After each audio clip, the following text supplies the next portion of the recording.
우리 함께 하나님께서 오늘 우리에게 주신 말씀을 함께 살펴보겠습니다. 주보에는 야고보서 1장 2절부터 4절까지로 나와 있는데요. 1절부터 4절까지 교독하여 함께 보도록 하겠습니다.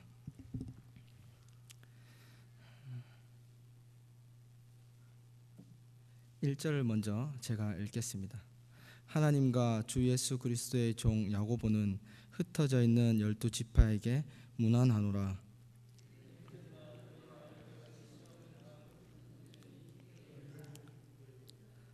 이는 너희의 믿음의 시련이 인내를 만들어내는 줄 너희가 알미라.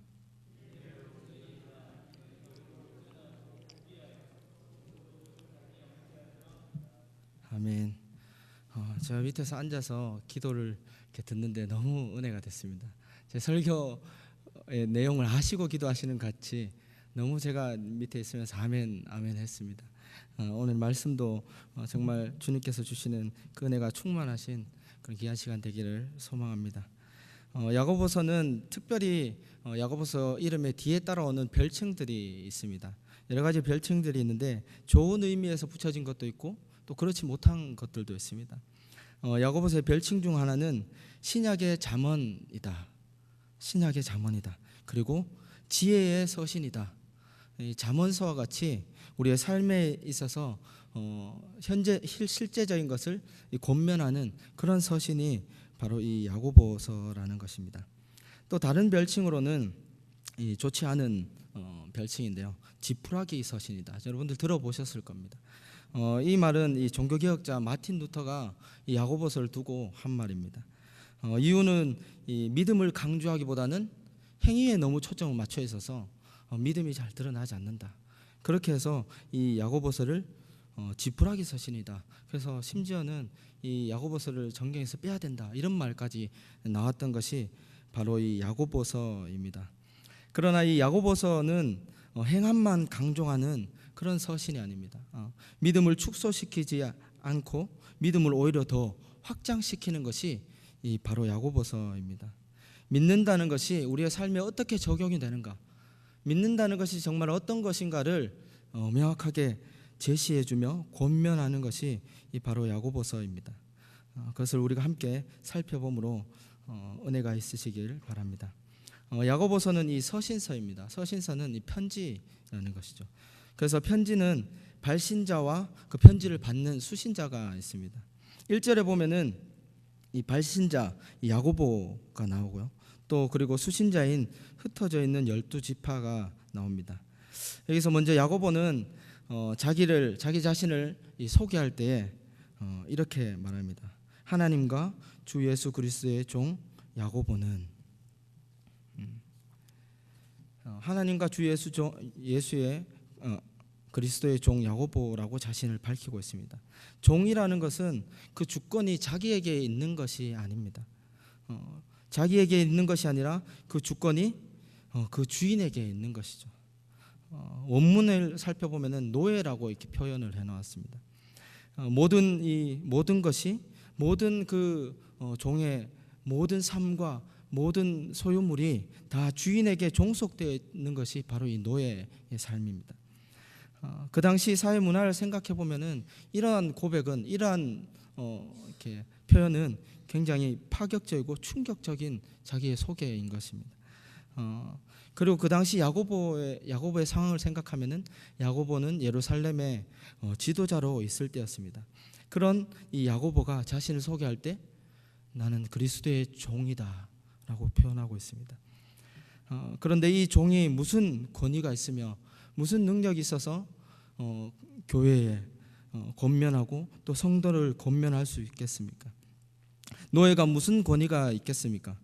그러나 종의 권위는 종에게 있는 것이 아니라 그 주인에게 있는 것입니다. 우리도 마찬가지죠. 죄의 종로로 타던 우리를 예수 그리스도께서 우리로 대신하여 죽으심으로 그 피로 우리를 사셨습니다. 그래서 이제는 죄의 종이 아니라 그리스도의 종으로 우리가 메인바 되지 않았습니까? 야고보도 마찬가지라는 것입니다. 종이라는 것은 결코 이 자랑거리가 아닙니다. 누구에게 어떤 내가 종이다, 내가 종의 신분이다, 노예의 신분이다 자랑할 수 있는 그런 자랑거리가 아닙니다. 그러나 그 주인이 누구인가에 따라서 이게 자랑이 되는 것이죠.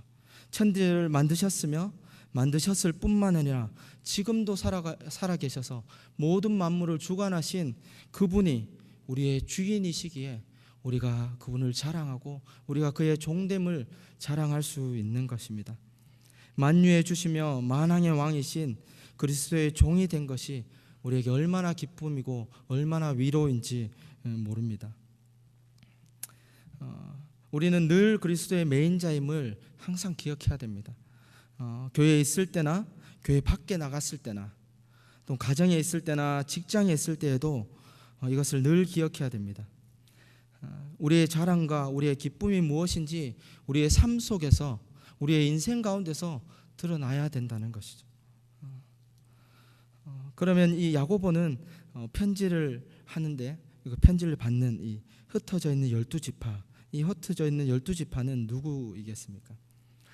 이것은 구약에서 잘 드러났듯이 12지파, 우리가 잘 알고 있는 12지파를 얘기하는 것은 아닙니다. 12지파의 상징, 그 지파의 상징을 사용하여서 기독교 전체를 가리키는 말입니다. 먼저는 이 유대인들 중에서 그리스도를 믿어서 박해를 받아 흩어져 있는 그런 자들을 말하는 것이고, 더 나아가서는 하나님을 믿고 그리스도를 주로 고백하는 모든 신자들, 모든 백성들을 가리키는 말입니다. 그리고 그들에게 편지를 보내는 것입니다. 오늘날로 말하자면은 그리스도께서 이 땅 가운데 세우신 흩어져 있는 모든 교회에게 지금 편지하고 있는 것입니다. 그 편지의 첫 번째로 권하는 것이 바로 2절의 내용입니다. 2절에 어떻게 나와 있습니까? 형제들아, 너희가 여러 가지 시험을 당하거든 온전히 기쁘게 여기라. 야고보는 먼저 말하기를 내 형제들아라고 말합니다. 여러분, 누가 우리의 형제입니까? 누가 우리의 형제가 될 수 있겠습니까? 마가복음 3장에 보면은 예수님께서 예수님의 어머니와 그리고 형제가 찾아왔을 때 예수님께서 말씀하십니다. 33절부터 35절입니다. 대답하시되 누가 내 어머니이며 동생들이냐 하시고 둘러 앉은 자들을 보시며 이르시되 내 어머니와 내 동생들을 보라. 누구든지 하나님의 뜻대로 행하는 자가 내 형제요 자매요 어머니라. 예수님께서 이 육신적인 가족, 이 혈육적인 가족을 부인하는 것이 아닙니다. 육신적인 가족을 말하는 것이 아니라 영적인 가족을 말하고 있는 것입니다. 그것을 무시하거나 그런 것이 아니라 영적인 가족에 대해서 얘기하고 계신 것이죠. 그리스도로 말미암아 오는 하나님의 나라는 그리스도를 믿어 하나님의 뜻대로 행하는 자가 예수님의 형제요 예수님의 자매라는 것입니다. 이 형제는 혈과 육의 형제가 아니요 영적인 형제입니다. 세상의 어떤 관계보다 더 끈끈한 관계가 바로 이 관계이죠. 세상의 어떤 유기적인 관계보다 더 하나 되는 것이 바로 이 관계인 것이죠. 악한 세대 가운데서 믿음을 함께 지켜갈 형제요, 이 땅 가운데 영적 전쟁을 함께 해나갈 때에 등을 맞댈 수 있는 그런 전우가 바로 형제라는 단어입니다. 그러므로 그리스도 안에서 형제 자매된 지체를 더욱 사랑하는 저와 여러분들이 되기를 간절히 소망합니다. 또 야고보는 한몸된 지체들에게 먼저 권하기를 여러 가지 시험을 당하거든 온전히 기쁘게 여기라. 여기서 말하는 시험은 죄의 유혹, 죄로 인해서 우리가 넘어지는 그런 시험을 얘기하는 것이 아닙니다. 우리가 이 땅을 살아갈 때 고난과 역경은 언제나 있습니다. 당연히 필연적인 것이죠. 또한 인간의 우리가 그 고난과 역경을 당하는 것은 인간의 연약한 존재이기 때문에 더욱 그렇습니다. 우리가 연약하지 않고 강하다면은 그 시험이 닥쳤을 때 그렇게 시험으로 느끼지 않을 것입니다. 우리의 시간과 공간은 제한되어 있고 우리의 생각과 지식은 한계가 있습니다. 우리의 몸은 썩어져 없어지는 그런 몸입니다. 뿐만 아니라 연약하기 그지없는 그런 몸이, 그런 인간이 바로 우리인 것이죠. 누군가에게 싫은 말을 들으면 그 마음이 얼마나 요동합니까? 분노가 막 올라오지 않습니까? 저는 그런데 그럴 거라 생각이 됩니다. 또 몸이 조금이라도 아프면은 얼마나 힘이 듭니까? 다른 일을 할 수 없을 정도로 그것에 다 신경을 뺏지 않습니까? 방금 들었던 말인데 돌아서면 잊어버리는 것이 우리이지 않습니까? 이러한 연약한 존재에게 시험은 언제나 혹독하게 찾아옵니다. 그리고 매서운 칼바람과 같이 찾아오는 것이죠. 우리는 시험이 닥칠 때 얼마나 힘든지 그 자리를 벗어나고 싶습니다. 우리에게 아픔이 있을 때, 우리의 몸이 아플 때 빨리 그것을 이겨내고 싶지 않습니까? 그런데 그 시험이 닥칠 때 기쁘게 여기라, 야고보가 권하고 있습니다. 성경이 말하고 있습니다. 말은 쉬운 말이죠. 그런데 이것이 얼마나 어려운지 잘 알고 있습니다. 그러나 고난과 시련 중에 기뻐한다는 것은 참으로 어려운 일이죠. 저보다 여러분들이 인생을 살아가시면서 더 많이 경험하시고 더 잘 아실 거라 생각이 됩니다. 사랑하는 가족을 죽음으로 이별했을 때, 그럴 때 어찌 기뻐할 수 있겠습니까? 몸이 아파서 고통 중에 있을 때 즐거워할 수 있겠습니까? 결코 쉬운 일이 아니라는 것이죠. 그러나 믿음의 선진들을 볼 때, 그러한 고통 중에 있을 때, 그런 고난 중에 있을 때, 그러한 시험 중에 있을 때 기뻐하며 더욱더 하나님을 바라봄을 보게 됩니다. 사도행전 7장에 보면은 이 스데반이 설교 중에 돌에 맞아 죽습니다. 설교를 하다가 채 예수님에 대해서 다 설교를 하지 못하고 돌에 맞아 죽는 모습이, 이 순교하는 모습이 나오게 됩니다. 스데반이 이렇게 말합니다. 60절입니다. 무릎을 꿇고 크게 불러 이르되 주여 이 죄를 그들에게 돌리지 마옵소서. 이 말을 하고 자니라. 여러분, 얼마나 귀한 말입니까?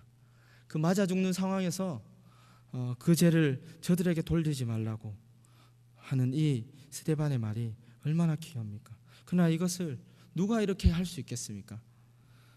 어느 누가 이 돌에 맞을 때에 이런 말을 할 수 있겠습니까? 저는 여기서 고백하지만 저는 절대 할 수 없습니다. 도망가거나 아니면은 돌에 맞으면은 저도 돌로 이렇게 던지지 않을까 생각이 됩니다. 우리가 닥치는 시험은 결코 우리에게 기쁨으로 다가오지 않습니다. 그럼에도 불구하고 시험을 기쁘게 여기라고 말하고 있습니다. 이것은 우리에게 닥치는 그 시험 자체가 기쁘다는 것을 말하는 것이 아니라 시험을 이겨내므로 우리의 믿음이 성장할 것을 기뻐하라는 것입니다. 그리고 그 시험 너머에 계시는 하나님과 하나님의 섭리를 믿음으로 기뻐하라는 것입니다. 택하신 자들을 끝까지 포기하시지 않는 하나님의 그 신실하신 그 은혜, 하나님의 신실하신 그 약속을 믿는 믿음으로 기뻐하는 것입니다. 그리고 시험을 통해서 드러나는 것이 한 가지가 있습니다. 제가 올해 2월 달에 학교를 합동신학대학원을 졸업을 했습니다. 지금 생각해도 은혜로 제가 졸업한 것 같습니다. 학교에서 이 수업을 듣고 한 학기 수업을 들으면은 여지없이 찾아오는 것이 있습니다. 그것이 무엇이겠습니까? 맞습니다. 시험이 여지없이 찾아옵니다. 수업을 듣는 수강생이라면은 누구나 할 것 없이 그 시험에 맞닥뜨려지게 됩니다. 중간 기말 2번씩이나 찾아옵니다. 이 시험의 목적은 이 시험이 목적하는 바는 한 학기 동안 배운 것을 점검하고 또 잘 알고 있는지 확인하는 데 목적이 있습니다. 여러분, 시험을 치르고 나면은 무엇이 이렇게 드러나겠습니까? 시험을 치르고 나면은 어떤 것이 드러날까요? 시험을 치르고 나면은 학점이 드러납니다. 성적이 드러나게 되죠. 그 수업을 잘 이해하고 있는가 평가받게 되는 것입니다. 시험으로 학생들의 성적이 매겨지는 것이죠. 이처럼 우리의 인생에서도 시험이 찾아왔을 때 드러나는 것이 한 가지 있습니다. 그것이 무엇이겠습니까? 그것은 바로 믿음입니다. 학교에서 치는 시험은 약속된 시간에 그리고 약속된 장소에서 약속된 범위 안에서 그 시험이 치러집니다. 그리고 필기한 것을 잘 외워가면은 그 결과는 좋게 나옵니다. 내가 생각하는 것과 조금 다르다 할지라도 배운 대로 잘 적는다면은 점수를 잘 받을 수 있습니다. 그러나 우리의 인생의 시험, 우리가 인생 가운데 맞닥뜨리게 되는 시험은 어렵고 힘듭니다. 그리고 풀기가 너무 힘든 것이죠. 그리고 그 시험은 한 가지가 아니라 수십, 수만 가지로 여러 가지 다양하게 우리에게 찾아옵니다. 그래서 더욱 그 시험이 어려운 것 같습니다. 시험이 한 번만 찾아오면 얼마나 좋겠습니까? 우리의 인생을 두고 계속해서 찾아오게 됩니다. 이 시험은 예전에도 있었고 그리고 지금도 우리 앞에 맞닥뜨려 있으며 그리고 앞으로도 계속해서 찾아올 것입니다. 매번 만나는 시험이지만은 매번 어렵고 힘든 이유가 어디에 있겠습니까? 그 이유는 예비하고 찾아오는 것이 아니기 때문입니다. 우리의 시험은 예상하지 못할 때 우리에게 맞닥뜨려집니다. 그리고 우리가 연약한 부분을 정확하게 찾아서 파고드는 것이 바로 시험입니다.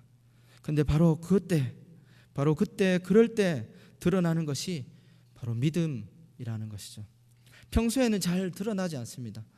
예배를 드리고 또 평안한 가운데 있을 때는 잘 드러나지 않는 것이 시험이 찾아올 때에 그 믿음이 드러나게 되는 것입니다. 많은 사람들이 가정이 힘들고 몸이 아프고 또 사랑하는 사람이 죽었을 때 또 내 뜻대로 일들이 풀리지 않았을 때 그 연약한 믿음을 드러내 보이는 것입니다. 그러나 그 반대로 그 믿음이 더욱 굳건해지고 더 든든해지는 것을 우리가 성경에서 보게 됩니다. 대표적인 예가 이 욥일 것입니다.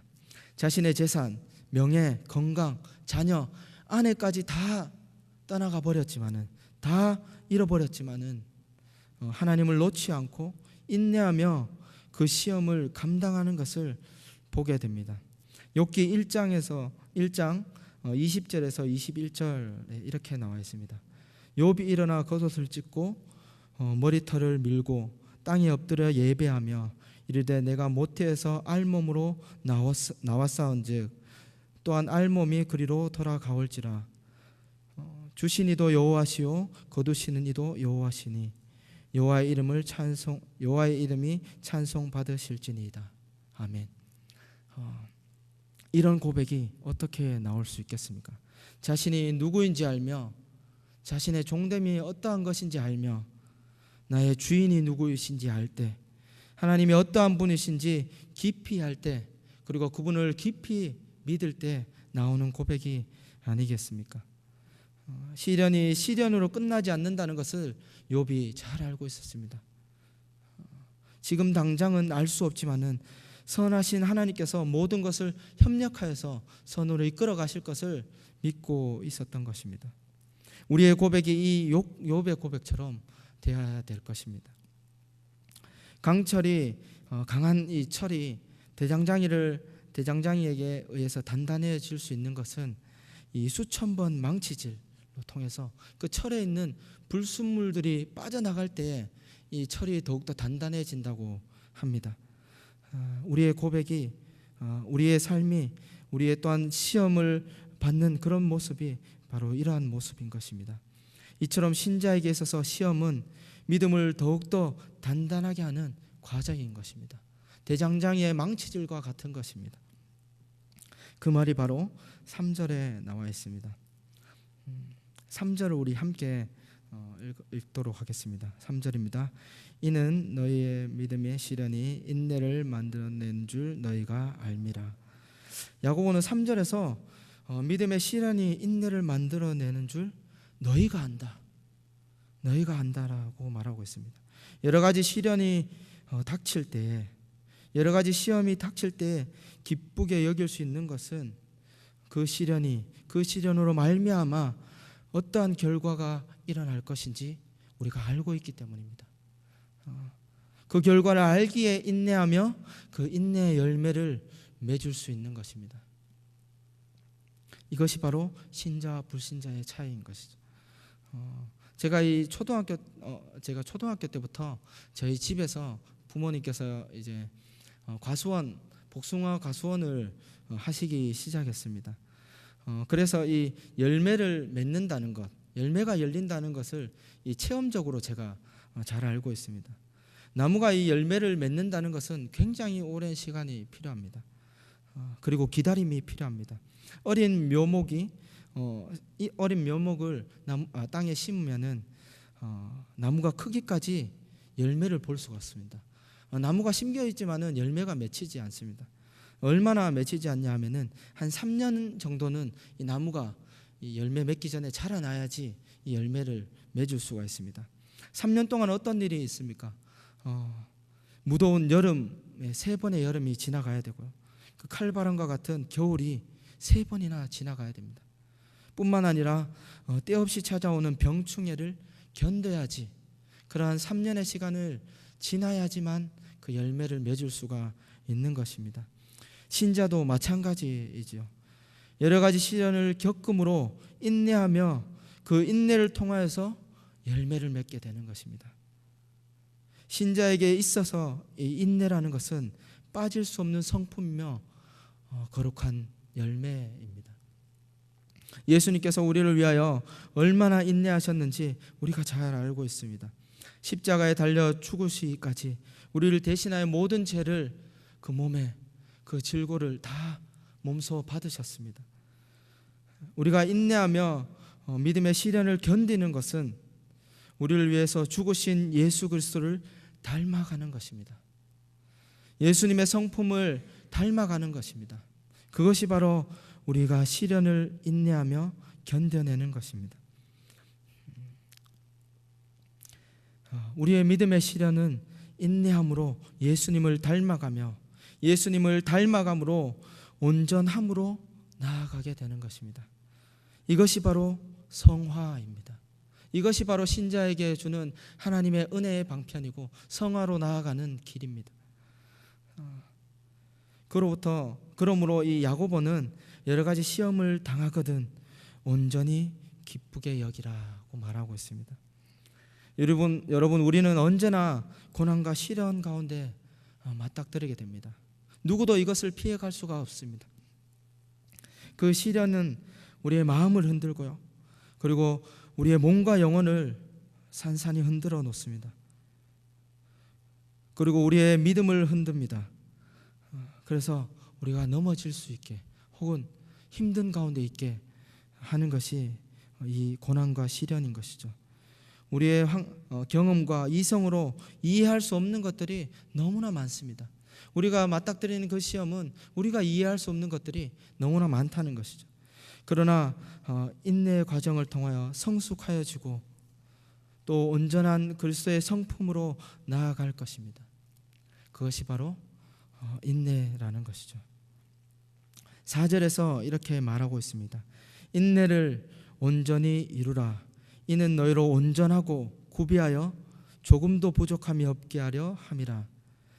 인내를 온전히 이룰 수 있는 것은 우리의 연약하고 부족한 우리의 힘이 아니라 우리를 붙드시는 신실하신 하나님의 은혜로 말미암아 우리가 그 시련과 우리가 맞닥뜨리는 그 시험을 이길 수 있는 것입니다. 인내할 수 있는 것입니다. 따라서 신자는 믿음의 시련이 찾아올 때에 어떻게 해야 되겠습니까? 신자는 믿음의 시험이 찾아왔을 때 어떻게 해야 되겠습니까?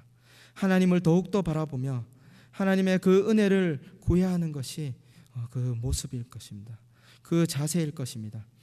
허락하신 믿음의 시련 가운데 인내함으로 주님을 더욱더 닮아가는 저와 여러분들이 되기를 간절히 소망합니다.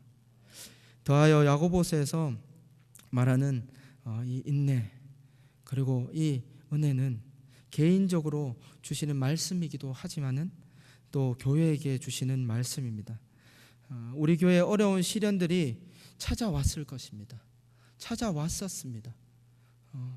그리고 반드시 또 그런 시련과 어려움들이 우리 교회에 강병교회에 찾아올 것입니다. 바로 그때에 하나님을 더욱더 바라보며 하나님을 더욱더 의지하며 말씀에 붙들려서 나아가는 믿음의 시련을 온전히 이루어가는 주의 몸된 교회가 되기를, 더 아름다운 교회로 나아가기를, 지어져 가기를 간절히 소망합니다. 함께 기도하겠습니다. 주의 은혜를 참으로 감사합니다. 우리의 인생 가운데서 수많은 시련 가운데, 또한 시련과 시험 가운데 우리를 인내케 하시고 또한 주님을 닮아가는 모습으로 나아가게 하시니 하나님 그 은혜를 참으로 감사함을 드립니다. 우리가 맞닥뜨리는 모든 시련 가운데서 주님의 은혜를 기억하며 주님께서 이루실 것을 믿으며 그 믿음으로 그 시련을 인내로 견뎌내는, 이겨내는 우리 모든 성도님들 될 수 있게 주님께서 은혜를 다하여 주시옵소서. 다하여서 우리 교회가, 우리 강병교회가 그 시련이 닥쳤을 때 기쁨으로, 감사함으로 우리가 하나 되어서 주의 말씀을 붙들고 하나님을 더욱더 바라보며 그 시련을 이겨내는 온전하여지는 귀한 교회가 되게 하여 주시옵소서. 감사를 드리며 걸어가신 예수님의 이름으로 기도드립니다. 아멘.